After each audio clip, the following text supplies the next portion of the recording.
Hey guys, what you're about to listen to is a exclusive episode from my YouTube membership and my Patreon account found at www.patreon.com/the Pacific War channel about why the Japanese performed so many atrocities during World War II.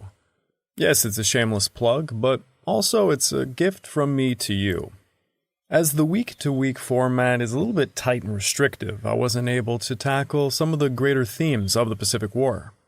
Stating all of that, I really hope you enjoy this one, and there'll be a few more to come. And please, by all means, if you're interested in this content, well, go over to my Patreon account and check out the catalog I have. There's about 35 episodes and ongoing at this point. And it is not restricted to the Pacific War, nor history for that matter. I do delve into fantasy and sci-fi. Rarely, but I do. Hey, before I begin, I just want to thank all of you who have joined the Patreon. You guys are awesome. Please let me know what other figures, events, or other things you want to hear more about in the future, and I'll try and make it happen.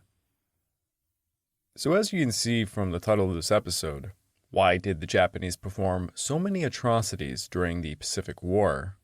Yeah, this is going to be a difficult one to tackle, for there are countless reasons as to why.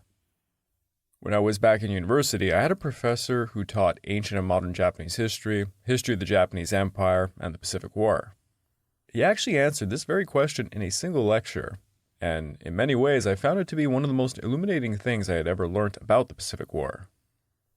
To truly understand the reasons why they did such horrible things, you actually need to learn a bit more of the general history of Japan, particularly the changes from Tokugawa to the Meiji era and then to the Showa era.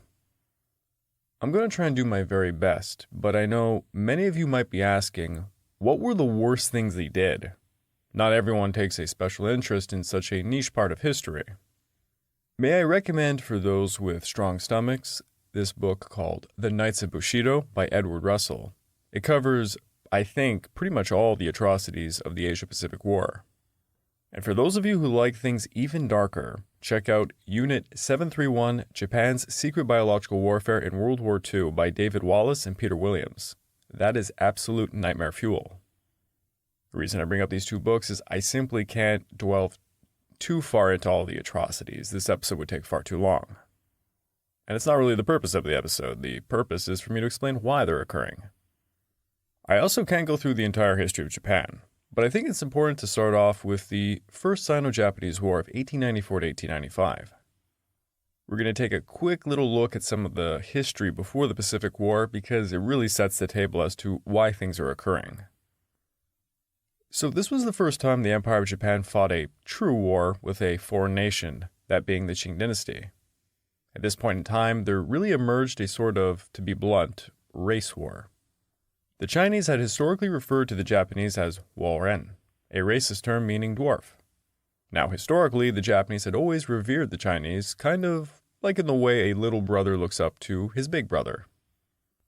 In Tokugawa Japan, they would learn from the Chinese, but as the Meiji Restoration began, this dramatically changed. Japan watched as China was being humiliated and abused by Western powers, and failed to modernize. Meanwhile, Japan emulated the very best of the West to modernize and become a great world power themselves eventually. In many ways, Japan saw itself become Big Brother, and now China was Little Brother. The Meiji Restoration had an element of nationalism also built into it, and it would explode come the Showa era. Japan, for its entire history, had this belief they were the Yamato race, dating back to the 6th century. Now, while the Meiji Restoration sought to emulate the West, they also emulated some racism and propaganda, which in the 19th century was kind of a big deal. The Japanese government gradually began a long-term campaign promoting the idea the Japanese, or Yamato people, were superior to that of the other Asian races. Who was the next big Asian boy on the block? Well, China. It was inevitable they would direct a lot of racist attitudes towards the Chinese. During the First Sino-Japanese War, the Chinese, particularly the Manchu, had a habit of performing atrocities upon the Japanese. They would often cut off body parts of Japanese soldiers in grotesque manners and leave them to be found by their comrades. This was honestly a pretty typical thing of war in the region, but it also did have a racist element to it. At this point in time, the Chinese certainly saw the Japanese as a lesser people. Just prior to the Battle of Port Arthur, the Japanese found mutilated remains of their comrades. Here is a passage from Makio Okabe, who was there to see it. As we entered the town of Port Arthur, we saw the head of a Japanese soldier displayed on a wooden stake. This filled us with rage and desire to crush any Chinese soldier. Anyone we saw in the town we killed. The streets were filled with corpses, so many they blocked our way. We killed people in their homes. By and large, there wasn't a single house without from 3 to 6 dead. Blood was flowing and the smell was awful. We sent out search parties. We shot some, hacked others. The Chinese troops just dropped their arms and fled. Firing and slashing, it was unbounded joy. At this time, our artillery troops were at the rear, giving 3 cheers, Banzai, Banzai, Banzai, for the Emperor. The Japanese performed a massacre at Port Arthur, butchering perhaps up to 3,000 Chinese civilians. Some claim tens of thousands, and in full view of Western war correspondents. It became a huge controversy that destroyed the image of the IJA internationally and hurt the Japanese government's efforts at ridding themselves of the unequal treaties imposed upon them by Western powers. The Japanese learned a hell of a lesson, and an imperial proclamation was made in 1894 stating the Japanese soldiers would make every effort to win the war without violating international laws. According to Japanese historian Yuki Tanaka, Japanese forces during the First Sino-Japanese War released 1,790 Chinese prisoners without harm, once they had signed an agreement not to take up arms against Japan if they were released. During the next major war, the Japanese performed a dramatic 180. Well, at least to their enemy. During the Russo-Japanese War, over 80,000 Russian POWs were held by the IJA, who were treated in accordance with the Hague Conventions of 1899. The Japanese paid them for their labor, housed them in conventional POW camps, made sure they received good medical treatment, ironically better than that the Russians were even capable of. The Japanese did all of this, making sure the foreign war correspondents wrote about it. It was a massive PR stunt in many ways. The Japanese were emulating how a world power should act, because they sought to be one. Meanwhile, the Japanese swallowed their pride at being called yellow monkeys, as the prevalent yellow peril ideology was being pushed by Kaiser Wilhelm and the Tsar Nicholas II heavily. The Japanese treated the entire war like gentlemen, and they would suffer higher casualty rates for it. But something many people don't take much notice of, because the IJA made sure of it, was the horrible treatment upon the Chinese during the war. Now, the Russians in Manchuria looted, killed, and raped many Chinese, pushed quite a bit by the Yellow Peril. The Chinese, certainly the Honghuzi bandits, were working for the Japanese to attack them, so it's not like they didn't have good reasons. The IJA was much more professional and had orders not to molest the Chinese, as they were helping the war effort, but this did not prevent it. The Japanese also looted, killed, and raped Chinese. The Japanese would often wave it off as reprisals against potential spies. I found some estimations that maybe 20,000 Chinese civilians were killed during the conflict. I only bring this up as it was very apparent the Japanese treated the Russians much different than the Chinese during this war. If we fast forward a little bit, we go to World War I, where the Japanese had a battle against the Germans and Austro-Hungarians, known to the West as the Siege of Tsingtao. The Japanese took an identical methodology to the Russo-Japanese War, with their approach to fighting the Germans, but they even took it a step further. After winning the siege, the Japanese seized nearly 5,000 German POWs, who were treated with a surreal amount of respect. They were brought back to Japan and housed for the rest of the war in 12 cities around Tokyo and Kumamoto. The POWs enjoyed humane treatment, and a rather famous event occurred at the Bando camp, where a large orchestra was formed of German POWs who toured the entire nation performing 100 concerts, lectures, and plays. Evidence the Germans were treated very well can be seen by the fact 170 prisoners never left Japan and sought wives and lives there. Now, is this all a feel-good love story? No. Just like during the Russo-Japanese War, Japan was playing up the PR. For during World War I, they wanted official recognition as a world power and that of being racially equal to whites. Japan was officially recognized as a world power during the Treaty of Versailles. But when Japan presented its racial equality proposal, President Woodrow Wilson of the United States and Australian Prime Minister Billy Hughes refused to allow it to pass, even though it received majority votes. Now, the Japanese had been, for a lack of better words, fucked over. During the First Sino-Japanese War, there was the Triple Intervention of France, Germany, and Russia, who stole away their earnings of the Liaodong Peninsula. During the Russo-Japanese War, Theodore Roosevelt, from the perspective of the Japanese, limited their war gains. Or hell, as they would have said, he literally stole victory from them. And now, after World War I, the Japanese received another huge humiliation. They were told that they were indeed a world power like the rest, but not racially equal. There is, of course, other historical racist events going on, like the Gentleman's Agreement that limited immigration of Japanese to the United States. Over in Australia, there was the whites-only immigration policy, also humiliating the Japanese. And all of these events combined proved to the Japanese the West, particularly the whites, would never treat them equally.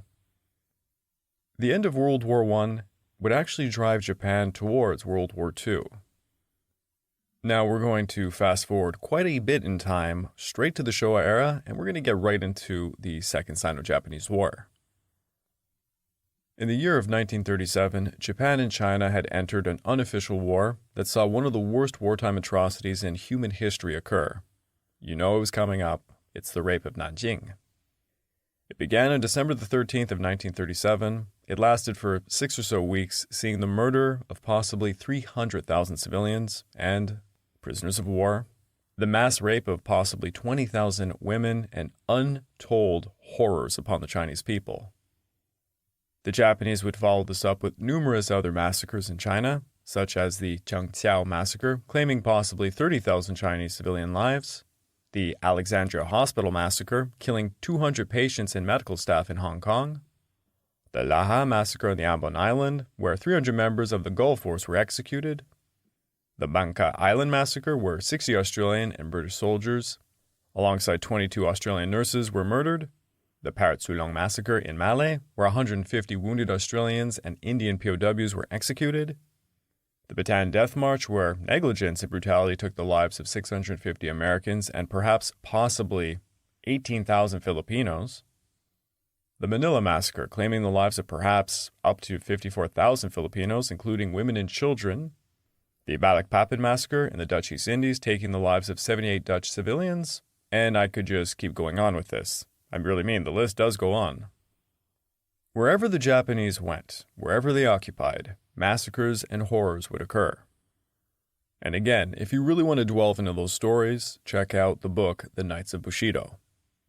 The Japanese also had infamous special units like 731, who conducted horrifying experiments on civilians and POWs, such as cutting open people alive without anesthesia, testing biological and chemical weapons on live people, the horrifying freezing experiments where they would freeze people, causing massive amounts of frostbite, just to see what people could survive. They gave people sexually transmitted diseases to study.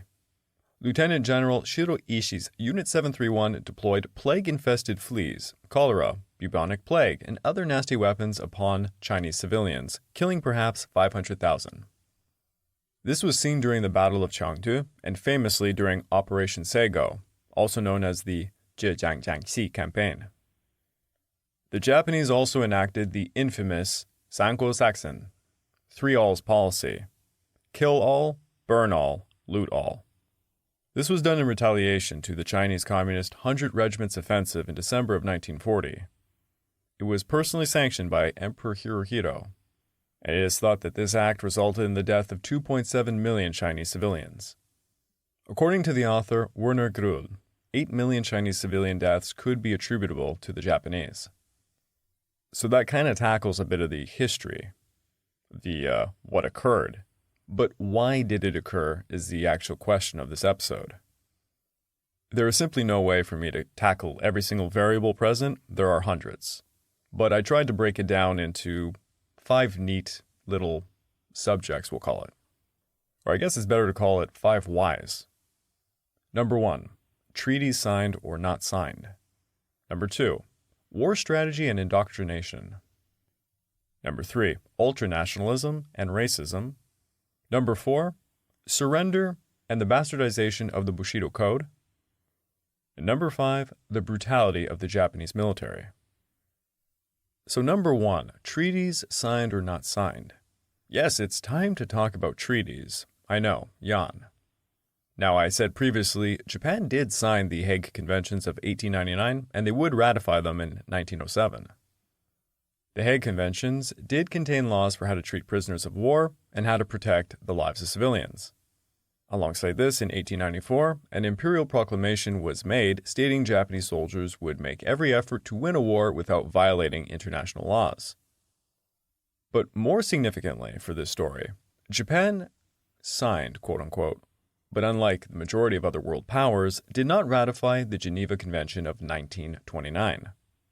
Why?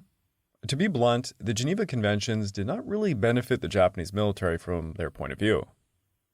First, the Japanese had a very specific perspective on surrendering. They simply did not do it. So, they did not expect many of their soldiers to ever become POWs. So, how would it benefit them to ratify such a treaty? If they're not going to be having many POWs, why would they burden themselves with upholding all the conventional laws for POWs that they would obtain during the war? Another rather glaring reason involved aerial bombing. Many Japanese leaders, like Kanji Ishiwara, believed the home islands would be subjected to massive aerial bombing if a global war was to break out. If Japan was subjected to aerial bombing and ratified the Geneva Convention, this meant they would have to take all the pilots they caught prisoner. The Japanese believed this would encourage further bombing. Lastly, the convention had rules for POW treatment that literally contradicted how Japanese soldiers were treated by their own superiors. More about that in particular later on. That'll be for part 5. But to just summarize, the Japanese army was abusive as hell, and to sign such a thing would literally contradict how things were done. It would look pretty awkward if you treated your POWs better than your own men.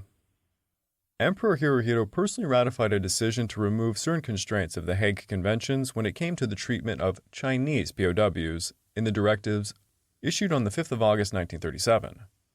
This notification advised staff officers to simply stop using the term prisoners of war for the Chinese. They would refer to their enemy as bandits, guerrillas, and such. Anything but soldiers, so they would not have to take any prisoners, though they did typically not leave much Chinese alive whenever they attacked an area. The Geneva Convention exempted POWs of the rank of sergeant and higher from manual labor, and stipulated that prisoners performing work should be provided with extra rations and other essentials. The Japanese in the later half of the war would be starved of provisions and resources, thus it's to no surprise they could not meet these demands, even if they sought to uphold them. I will note, in 1942, Japan indicated that they would, quote-unquote, follow the Geneva rules, and would observe the Hague Convention of 1907 outlining the laws of customs of war. Yet, this is like a verbal confirmation. It had no legal basis, something the Japanese particularly loved to do during war. According to Dr. William Skelton III, who produced a document entitled American Ex-Prisoners of War for the U.S. Department of Veterans Affairs, more POWs died at the hands of the Japanese in the Pacific Theater, and specifically in the Philippines, than in any other conflict up to that date. For example, in Germany, POWs died at a rate of 1.2%. In the Pacific Theater, the rate was 37%. In the Philippines, POWs died at a rate of 40%. That is ridiculous.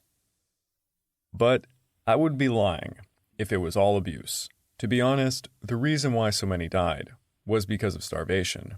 Japan did not have enough food to feed itself. Now, these pieces of paper that were signed or not signed, what does this really matter when it comes to war?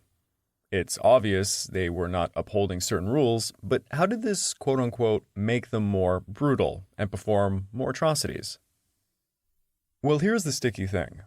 If you are part of the Japanese military, and you know your nation did not ratify certain rules of war, this meant your enemy had no supposed legal basis to follow said rules against you either. So I want you to think of two aspects of this. If your nation did not sign or ratify certain treaties, then you could not expect the enemy to respect such rules when it came to you. But more importantly, what if the leader of your nation just told you to believe that? In early 1942, Great Britain and the United States of America and other great powers did officially let the Japanese government know they would, on their part, observe all the provisions of the convention, and requested reciprocity. Japanese Foreign Minister at the time, Hideki Tojo, gave a formal assurance that although Japan was not bound by the Geneva Convention, the Japanese would apply it mutatis mutandis towards the Americans, British, Canadians, Australians, and New Zealander POWs.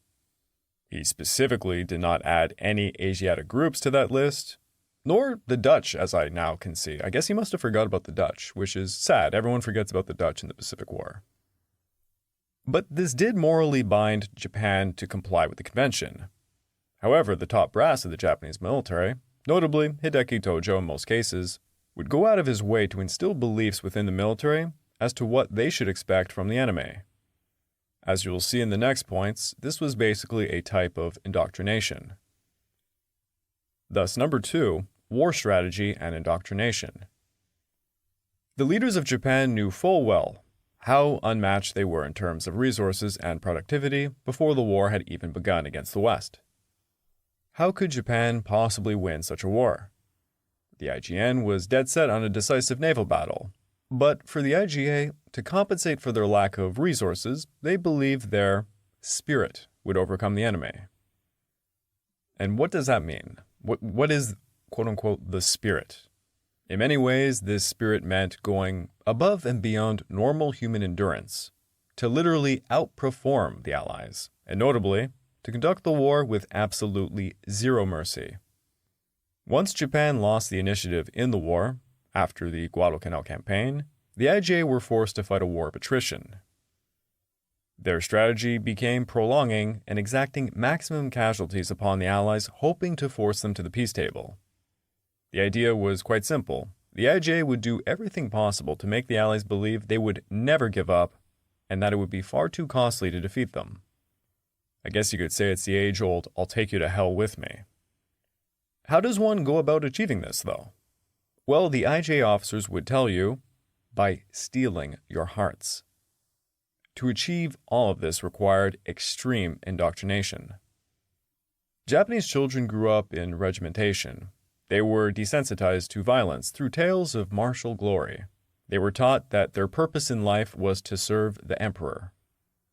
Upon entering military service, they were trained out of any individualistic spirit, and they were taught that compassion was weakness and it had no place in the field of war. The soldier's motto was faith equaled strength, faith being devotion to duty and service to the divine emperor. Apart from ideology and spiritual toughening, training in the Japanese Imperial Army was extremely harsh and violent. This was not even particularly a special aspect of Showa Japan. It went all the way back to the Meiji era. From a young age, children's education directed them like a pipeline for military service. Basically, what I mean by that is all school children were taught things of war. They all had a certain mentality as to how war should be conducted, and the government made sure it was quite brutal. Now, at the offset of the war, Hideki Tojo released the Senjinkan. These were instructions for the battlefield. It was basically a manual for soldiers on how to conduct war. The document was used to establish standards of behavior for Japanese troops, and to improve discipline and morale within the army. It also included things like prohibition against being taken prisoner. It stated if you were captured by the enemy, because Japan did not sign or ratify certain treaties, you would be killed or tortured by the Allies. And if you survived, you and your family would face shame back home, and punishment resulting typically in 6 months prison. Here is a small excerpt from the document. Those who know shame are weak. Always think of preserving the honor of your community and be a credit to yourself and your family. Redouble your efforts and respond to their expectations. Never live to experience shame as a prisoner. By dying, you will avoid leaving a stain on your honor. The purpose was basically psychological warfare against their own army. Those like Hideki Tojo believed Japan could only defeat the resource-rich Americans with spirit. Thus, the manuals like Shinjin-kun demanded the forces never ever surrender, because the Allies would do horrible things. It was shameful to do so, and there would be disciplinary actions for those who did. In 1942, the Army amended its criminal code to specify that officers who surrendered soldiers under their command would face at least 6 months' imprisonment, regardless of the circumstances in which they surrendered. This change attracted little attention, however, as the Shinjin-kun imposed more severe consequences and had greater moral force. In a report dated June 1945, the U.S. Office of War Information noted that 84% of one group of interrogated Japanese prisoners, many of whom had been injured or unconscious when they were captured, stated they had expected to be killed or tortured by the Allies if taken prisoner. The OWI analysts described this as being typical, and concluded the fear of the consequences of surrender, rather than bushido, was the motivation for many Japanese battle deaths in hopeless circumstances, as much as, and probably more than, the other two major considerations, fear of disgrace at home, and, quote, the positive desire to die for one's nation, ancestors, and God Emperor. Something else barely talked about in the West about the Pacific War was the American tendency to take human trophies. These human trophies were typically Japanese skulls, gold teeth, sometimes finger bones and such. The famous novel With the Old Breed by Eugene Sledge spoke of his personal accounts of seeing these actions. It's a rather gruesome and dark part of the war. Now, some of these actions were publicized, despite the U.S. military's best efforts to quell and hush it down. Time magazine famously had an iconic photo of a woman whose enlisted boyfriend sent her home a gift, a Japanese skull.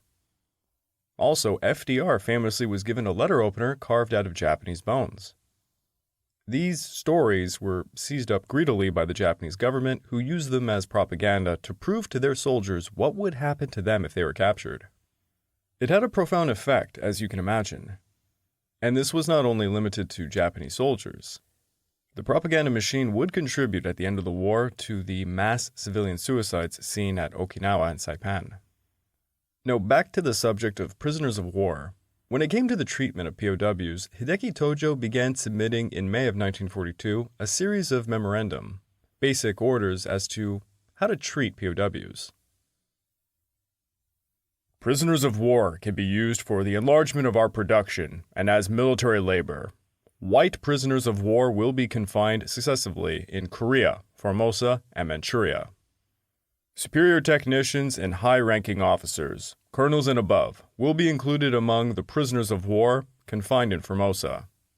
Those who are not suitable for use in enlargement of our production will be confined in prisoner of war camps, which will be built immediately on the spot. Although the working of prisoner of war officers and warrant officers is forbidden by the regulations of 1903, the policy of the control authorities is that under the situation of our country, where not one person now eats without working, they want them to set to work. It is desired that you give proper orders on this. The present situation of affairs in this country does not permit anyone to lie idle, doing nothing but eating freely. With that in view, in dealing with prisoners of war, I hope you will see that they may be usefully employed. In Japan, we have our own ideology concerning prisoners of war, which should naturally make their treatment more or less different from that in Europe and America. In dealing with them, you should, of course, observe the various regulations concerned, aim at an adequate application of them.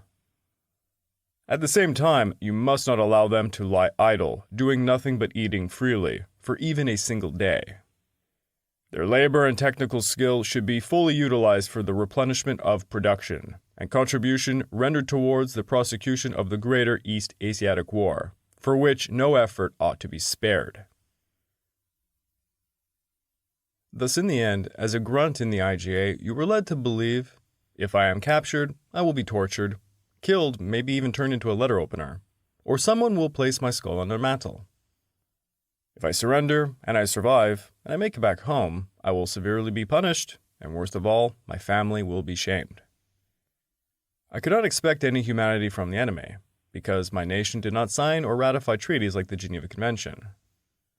More so, because my army's conduct was so unbelievably barbaric, I could only expect the very same from my enemy. It was a vicious cycle. You perform atrocities, expecting the enemy to do the very same thing, and thus it just keeps perpetuating itself. So now we're coming up to part 3, ultra-nationalism and racism.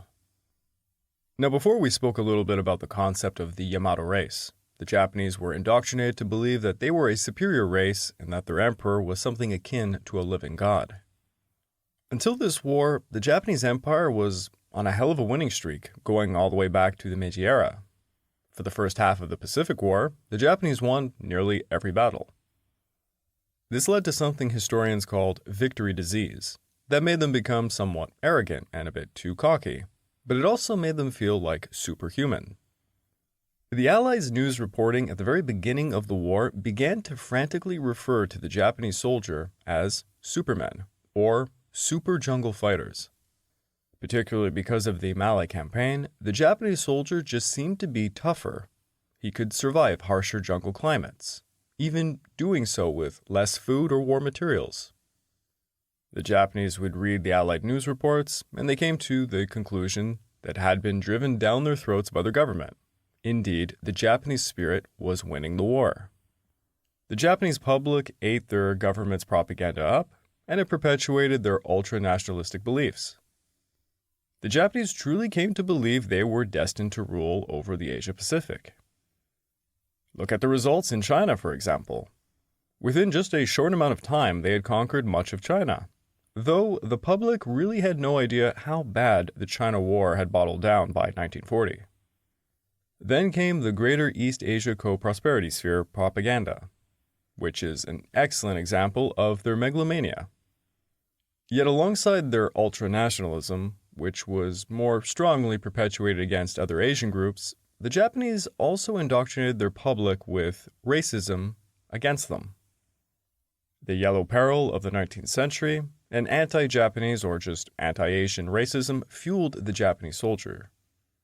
The Japanese as a people had faced brutal racist hardships historically at the hands of the West, particularly from their viewpoint of America.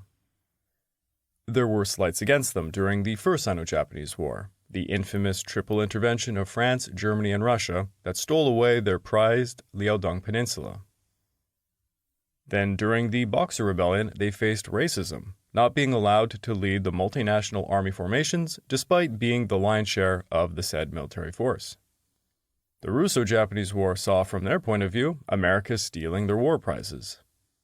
And last but not least, after World War I, they were told straight to their faces that they were a world power but not racially equal. The Japanese faced anti-Japanese and anti-Asian immigration laws when it came to America in the form of the Gentleman's Agreement, and then with Australia with their Great White Australia policy. During the war, American propaganda began to pump out racist caricatures of Japanese as rats, google-eyed, buck-toothed people, literally yellow monkeys. For the IGA, the Pacific War, in many ways, was a holy war directed at the arrogant whites who had abused them for so long. This will probably sound controversial, but indeed, the Pacific War was very much a race war. Now, if you're not convinced of that, I do recommend reading one book, War Without Mercy, Race and Power in the Pacific War by John Dower. John Dower certainly did a good job compiling just about every inch of that concept during the Pacific War. The human trophy taking, for example, was not seen so much in Europe. There weren't too many German skulls in anyone's mantelpieces. Just as an example. Anti-Japanese buck-tooth-looking people, rat people in the cartoon propagandas, just the yellow monkey stuff. I mean, you can look and Google this at any point. There was also the internment camps for the Japanese in America and Canada. We did not see the same thing happen to the Germans or Italians. There was, of course, the Gentleman's Agreement, the stealing of victories during the First Sino-Japanese War, Russo-Japanese War, and World War I that I had mentioned of numerous times at this point. All of this plagued the mind of the Japanese soldier. To them, in many ways, the whites had it coming, as you would say. Now, of course, this is all rather ironic, given how the Japanese would treat the other Asian racial groups that they came into contact with. But such is the contradictory nature of the Japanese military. The Japanese also held racist beliefs about Westerners. The Japanese soldiers were taught that the Allies were akin to demons or beasts. They were told rather silly things like that Western men were afraid to fight at night or in the rain. Thus, the Japanese specifically trained for night fighting. They would describe them as the hairy ones or the Anglo-American demons. They were taught these men would rape women and girls, stample upon civilians that they had captured with the treads of their tanks. The American Marines were especially dreaded. According to a story circulated widely among the Japanese on Saipan, all the Marine Corps recruits were compelled to murder their own parents before being inducted into service. I can't help but think of that scene in the famous series The Pacific, when the commander tells his men that he's reading a note from the Japanese. I think it's supposed to be from Hideki Tojo. And I've looked it up many times, the quote, and I couldn't find confirmation if it had ever been said, but it went something along the lines that Hideki Tojo was telling the men that the Marines were either prisoners let out of prison or those let out of insane asylums to fight the war. It was said that Japanese soldiers taken prisoner would suffer hideous tortures. Their ears, noses, and limbs would be cut off. They would be blinded and castrated. They could be cooked and fed to dogs. As silly as that may sound, do remember the Americans were taking human trophies, so for Japanese propaganda purposes, they did have evidence. Tons of photos of skulls atop American tanks, for example, were displayed to the Japanese public. Another famous one was the cartoon appearing in an American serviceman's magazine, which was later reproduced and translated into the Japanese press. It suggested the existence of Japanese hunting licenses, promising open season on the enemy, complete with free ammunition and equipment, with pay. In terms of how the Japanese exacted their own racism towards their fellow Asians, during the war, the Japanese dragged into forced labor Koreans, Chinese, and Southeast Asians. 670,000 Koreans were brought to Japan to work the mines and the heavy industry. Around 60,000 of them would die to harsh conditions. Between April of 1943 to May of 1945, 41,862 Chinese were sent to Japan to work. 2,800 of them died before even reaching the home islands. 6,872 would die in the work sites, again from brutal conditions. When it comes to Southeast Asian numbers, they're a little bit harder to pinpoint, but it's safe to say at least 300,000 Javanese, Malay, Burmese, Tamil, and other groups were mobilized to construct the famous Burma-Siam Railroad between October of 1942 to November of 1943, and 60,000 would perish. This all went for the men. For the women, all those racial groups would face the horrors of becoming comfort women. Historians estimate there could have been 50 to 200,000 who were pressed into this. But for the Japanese, believing they were superior to those other Asiatic groups whom they would publicly say were like their children, they as the father figures would guide, well, they simply abused them. It's rather dark and ironic that the racism perpetuated against the Japanese, and Asians in general, would be employed by the Japanese upon the other Asian groups, because since the Meiji era, they had been emulating the West. Most likely from their point of view, it was completely normal. So in a contradictive fashion, the Japanese believed that they were superior and could do horrible things to their Asian neighbors, while simultaneously decrying the racism cast towards them by Western powers, as justification for their brutal actions against them. These types of feelings and perspectives molded the mind of the average Japanese soldier. Dehumanizing others had always been a standard military practice after all.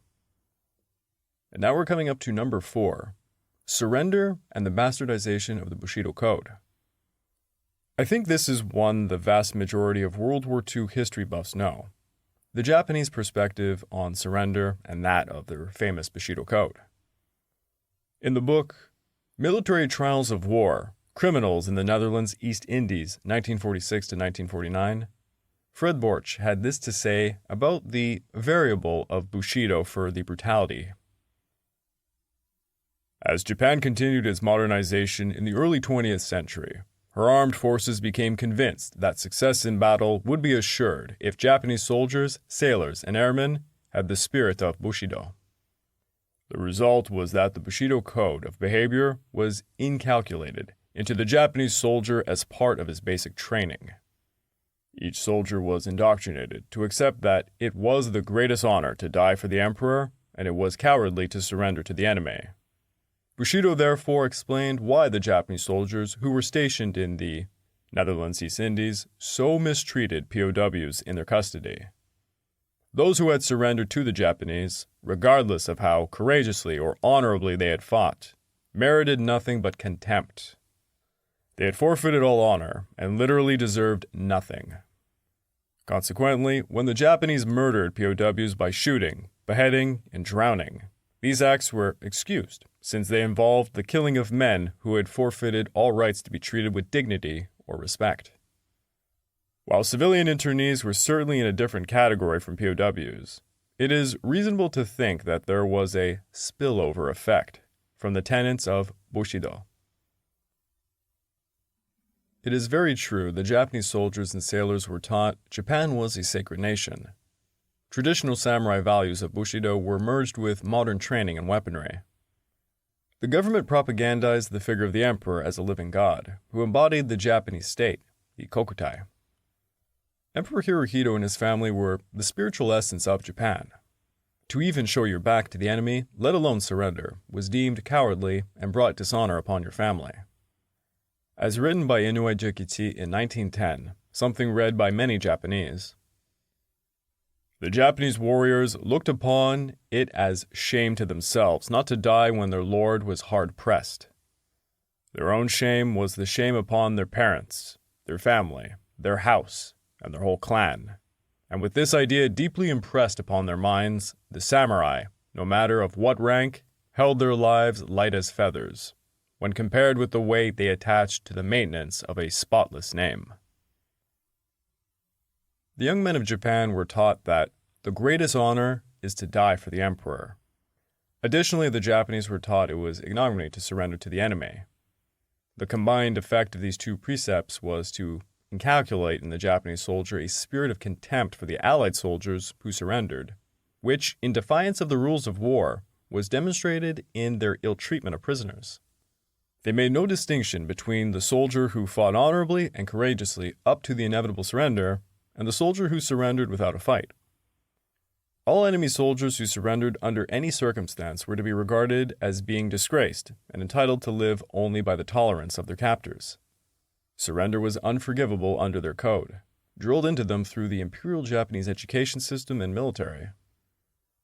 When the Japanese would come across vast swaths of the enemy surrendering, particularly if the enemy had used up all of their ammunition killing their comrades, and then surrendering, well, it added fuel to their barbarity. One only needs to look at the deaths due to banzai charges. Take, for example, the incredible massive one that happened at the Battle of Saipan, seeing around 40,000 dead Japanese.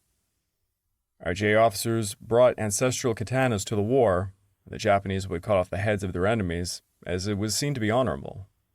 When faced with death, many chose to commit seppuku. The Bushido propaganda was so intense. A brutal practice emerged in the Pacific Island hopping campaign, whereupon wounded Japanese would pretend to be dead or that they were surrendering, only to explode themselves using grenades upon Allied forces coming closer. This began to be noticed by U.S. Marines during the Battle of Guadalcanal and by Australians in the New Guinea campaign.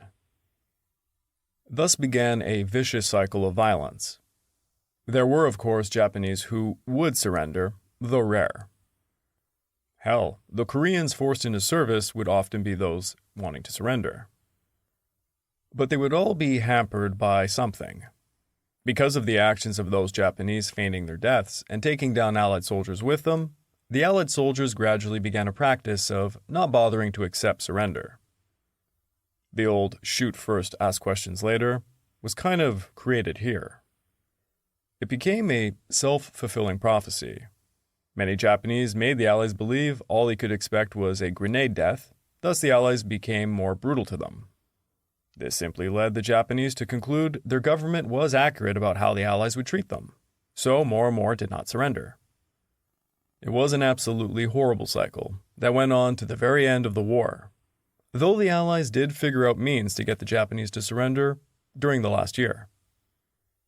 And now we have come to the last one, number 5, the brutality of the Japanese military. I think this is probably one of the most important factors.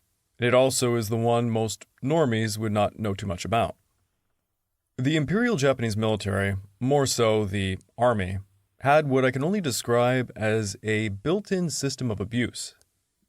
As described to me by the same university professor I just keep bringing up in these podcasts, picture a literal pecking order, going from the very highest ranked generals to the very bottom grunt. Imagine each one who is higher than the other routinely physically abuses them. For example, it was very typical for a colonel to slap a major across the face. The major would then strike one of his captains, and the abuse would continue through the ranks to the grunts, who would have no one else to abuse. Thus, they turned to POWs or civilians. This was not just an accepted part of the IGA, it was indoctrinated. From day one of basic training, IGA officers taught their men races like the Chinese were their blood enemies and racially inferior to them. These were people the Japanese would rule over one day. The trainers would toss the boys into rigorous training activities involving physical violence towards another, alongside the notion any orders given by high-ranking officers was infallible, should be treated as if the divine emperor himself was giving those orders. The Japanese army even taught methods of torture that would be employed in all areas they occupied. Among these tortures were the water treatment, burning, electrical shocks, the knee spread, suspension, kneeling on sharp instruments, and flogging. The Kempeitai were the ones doing the lion's share of these tortures. Other army and naval units, however, used the same methods as the Kempeitai. Camp guards performed similar methods. Local police forces organized by the Kempeitai in occupied territories also applied the same methods of torture. The Kempeitai were administered by the War Ministry, trained at specialized schools, who were maintained and operated by the War Ministry in Japan. Thus, the conduct of the Kempeitai and the camp guards directly reflected the policy of the War Ministry. The Japanese army leadership made sure recruits were physically and mentally abused. They were given strenuous duty tasks and pushed to the absolute limit. Corporal punishment was a regular occurrence. You would be flogged for just about anything you did. During the war, given where they were deployed, take Guadalcanal for example, the Japanese soldiers would be facing starvation as well. Being half-starved, beaten, and suffering the effects of just war would drive anyone to perform horrifying acts. The life of a Japanese soldier was simply at the whims of an extremely toxic management culture. The lowest-ranking echelons received the lion's share of abuse, and they would take out their frustration on whomever they could find deemed lower than them, POWs, civilians, and such. Hell, the Korean workers that were attached to most IJA units, they were always beaten up. They were beaten up so much that for those that surrendered to the Americans, they would often gleefully ask if they could bury the dead Japanese and spit on their graves. There are many accounts of this in the Solomon Islands campaign, for example. So you have to imagine, if you are a grunt in the IGA or a low-ranking officer, your training and time spent in the military sees you getting physically abused by all of those above you, and then you are forced to do horrible duties, needlessly, and usually are beaten for them. A absolute barbaric culture of corporal punishment is dished out intentionally to harden the men by just physically abusing them over and over again. All these variables combined contributed to the creation of a military willing to perform just about any atrocity they thought was necessary to win the war. It was a war they could not hope to win, but many of them went to their deaths trying to defeat the hands of fate. There are countless other reasons, of course, for the atrocities committed in cold or hot blood. Countless books have been written on the subject, and please do check out the few that I mentioned. They're all pretty good. With that all said and done, I want to give a big thanks to all of you Patreons. You guys are awesome. Please let me know what you thought of this episode in the comments on the Patreon. I want to hear more from you. What do you want to hear more about in the future? This has been the Pacific War Channel, over and out.